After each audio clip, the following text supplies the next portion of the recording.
Bueno, el programa que presentamos esta tarde tiene la originalidad de que reúne a dos agrupaciones. Una es Tolosako Deiert Abesbatza y la otra es el coro de la Universidad del País Vasco, que ensayamos en Bilbao y que también dirijo yo.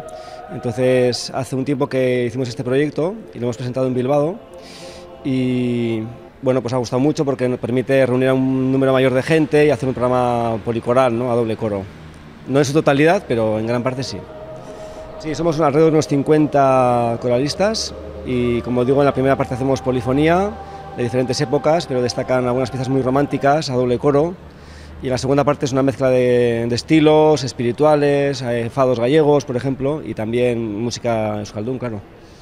Es una hora de concierto, unas 12 o 13 canciones.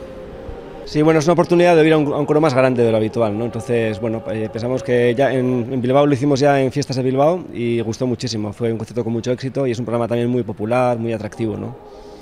Sí, bueno, ya es una plaza conocida, ¿no? San Francisco hemos cantado muchas veces, pero bueno, el hecho de hacerlo con el coro de la Universidad del País Vasco, pues también es una oportunidad nueva, ¿no? De hacer un programa diferente. Bueno, en este caso, al ser yo el mismo director de los dos coros, es más fácil, ¿no? Porque yo previamente hemos ensayado por separado conmigo todas las piezas de la misma manera, entonces al juntarnos ya el trabajo previo ha sido muy importante, ¿no? Y prácticamente, digamos, solamente falta un poquito probar la acústica y afinar algunos detalles, ¿no? Sí, bueno, es al contrario, ¿no? En la iglesia el eco es mayor, entonces permite hacer otro tipo de música, es mejor para hacer música más lenta y sobre todo para hacer música religiosa, ¿no? Entonces cuando cantamos en espacios más abiertos cambiamos el programa un poquito, ¿no? Aquí las piezas rápidas suenan peor, ¿no? Bien, bueno, no, nervios no.